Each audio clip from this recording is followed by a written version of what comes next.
అధికారం అందిస్తే అతను ఏం చేశాడో తెలుసు. ఇక్కడున్న ఎమ్మెల్యే వారాహి ఎలా వస్తో మేము చూస్తాం, ఆంధ్ర రోడ్ల మీదకి ఎలా వస్తో చూస్తామంట. ఈ తాటాకి చప్పుళ్ళకి బెదిరిస్తాం మేము, ఈ చిల్లర ఆకురౌడి పనులకి మేము బెదురుతాం మేము. ఏమనుకుంటారు వీళ్ళందరూ, ఆకురౌడీలందరూ? చిన్న చిన్న అతని కొడుకు అంట, పేరు కూడా నాకు తెలియదు సరిగ్గా, అతను ఎమ్మెల్యే అభ్యర్థి అంట. మీరు చెప్పండి, ఇంతమంది యువతున్నారు, మీకు వాళ్ళ కొడుక్కి తేడా ఏంటి చెప్పండి? మీకు వాళ్ళ కొడుక్కి తేడా ఏంటి? దిగొచ్చాడా కొడుకు? మీరు ప్రత్యేకంగా రాచరికంతో పుట్టారా? అంటే మీ రక్తం బ్లూ కలర్లో ఉంటుందా? మీ రక్తం మీరు దాడులు చేస్తే మేము భరించాలా? 14 తెనాల్లో మాట్లాడుతా, జగన్కి గాయం అయితే రాష్ట్రానికి గాయం అండి. మీకు ఒక్కరికి గాయం అయితే రాష్ట్రానికి గాయం కదా. ఇంతమందికి ఉపాధికి అవకాశం లేకపోతే గాయం కదా. ఇంతమంది మత్స్యకారులకి ఉపాధి అవకాశం లేకపోతే గాయం కదా. పాకిస్తాన్ జైళ్లలో మగ్గుతా ఉంటే అది గాయం కదా రాష్ట్రానికి. చేనేత కార్మికులు, కళంకారీ కార్మికులు రోడ్ల మీద పడి ఉపాధి అవకాశాలు లేక ఆత్మహత్యలు చేసుకుంటా ఉంటే రాష్ట్రానికి గాయం కదా. బాపట్లలో 15 ఏళ్ల అమర్నాథ్ని అక్కడిని ఏడిపిస్తున్నారని చెప్పి బయటికి వచ్చి ఎదిరిస్తే వైసీపీ నాయకులు చెరుకు తోటలోకి తీసుకెళ్లి పెట్రోల్ వేసి కాల్ చేస్తే అది గాయం కదా. మీరు ఆలోచించండి, మీరందరూ ఇక్కడ ఉన్న ఆడబిడ్డలు, పెద్దలు అందరూ, రాష్ట్ర ప్రజానీకం అందరూ ఆలోచించండి. ఒక చిన్నపాటి వంట చేస్తున్నప్పుడే చిన్న నూనె చుక్క పడితేనే ఎంత బాధ వస్తుందో మనకు తెలుసు. అలాంటిది 15 ఏళ్ల బిడ్డను తీసుకెళ్లి పెట్రోల్ వేసి కాల్ చేస్తే ఆ మంట అసలు మనం ఎవరైనా ఊహించగలమా? ఆ బాధను ఊహించగలమా?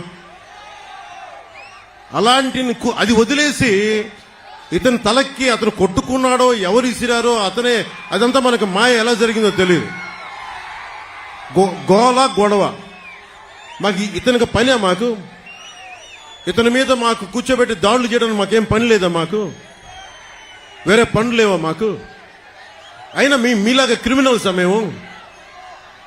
అందరి మీద దాడి చేసే నీకు అసలు నీ మీద ఎవరికైనా దాడి చేయడానికి ధైర్యం ఉంటుందా?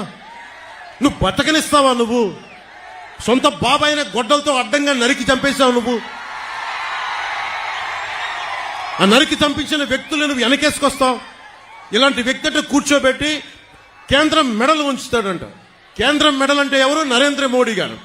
వెళ్ళి నరేంద్ర మోదీ గారితో మాట్లాడగలవా? సోనియా గాంధీ గారు స్పెషల్ కేటగిరీ స్టేటస్ అప్పుడు, రాష్ట్ర విభజనప్పుడు చిన్న ప్లే కార్డు పట్టుకోవడానికి నువ్వు దాక్కొని అంత పిరుకోడివి. నీకు ఒక దమ్ము, ధైర్యం, అంత ధైర్యం ఉందా మీకు?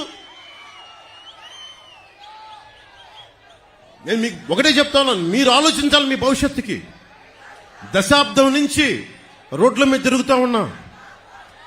ఇంతమంది చిత్రకథా నాయకులు ఉన్నారు. మెగాస్టార్ చిరంజీవి గారు ఉన్నారు, రెబల్ స్టార్ ప్రభాస్, మహేష్ గారు, అల్లు అర్జున్ గారు, రామ్ చరణ్ గారు, జూనియర్ ఎన్టీఆర్ గారు, ఇలా ఎంతో మంది నాయకులందరూ ఏ రోజు కూడా చిత్ర పరిశ్రమని రాజకీయ పరంగా ఎవరు వేధించలా. ఇందాక అక్కడ బోర్డు చూస్తుంటే మనల్ని ఎవరు ఆపేదని ఒక బోర్డు ఉంది నాది. దేనికంటాం ఆ మాట?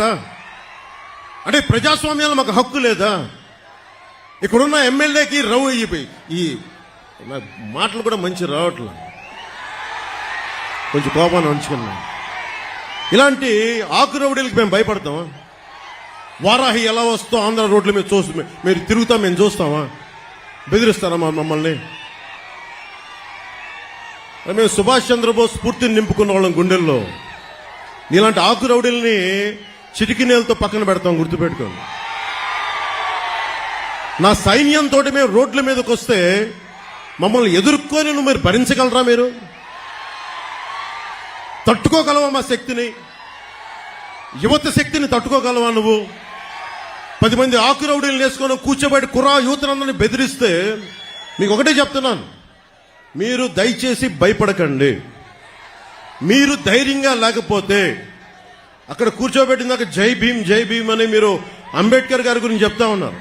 కొన్ని వందలాది మంది మేధావులు ఆయన నేతృత్వంలో కూర్చొని చాలా బలమైన రాజ్యాంగం ఇచ్చారు మనకి, మీ భవిష్యత్తు కోసం, మీ ప్రాథమిక హక్కుల కోసం. అలాంటి మీరు భయపడతా ఉంటే అది ప్రాబ్లం జగన్ గొప్పతనం కాదు, ఇక్కడున్న స్థానిక ఈ ఆకురవుడి ఎమ్మెల్యే కాదు. మనం పిరికితనం మనల్ని చంపేస్తుంది, మన చేతగానితనం, మనకి ధైర్యం లేక. అరే నాలాంటి వాడు ఒకడు, నేను గొప్ప కుటుంబాల నుంచి రాలా, మా నాన్న ముఖ్యమంత్రి కాదు, మాకేం పెద్ద గొప్ప కుటుంబాల నుంచి వచ్చిన వాళ్ళం కాదు. అరే మా నాన్న ఒక పోలీస్ కానిస్టేబుల్ గా వచ్చి ఎక్సైజ్ లో ఈఎస్ గా రిటైర్డ్ అయిన వ్యక్తి, ఏఈఎస్ గా. అలాంటి వ్యక్తి కుటుంబాల నుంచి వచ్చాం మేము ధైర్యంగా ఉన్నామంటే మీరెందుకు ధైర్యంగా ఉండలేరు? నా రక్తం వేరు, మీ రక్తం వేరా? నా గుండె వేరు, మీ గుండె వేరా? నాకు ధైర్యం ఉన్నప్పుడు మీకెందుకు ధైర్యం ఉండదు? నేను అది చూపించడానికి వచ్చాను. అధికారం పరమావధి కాదు, మార్పు పరమావధి.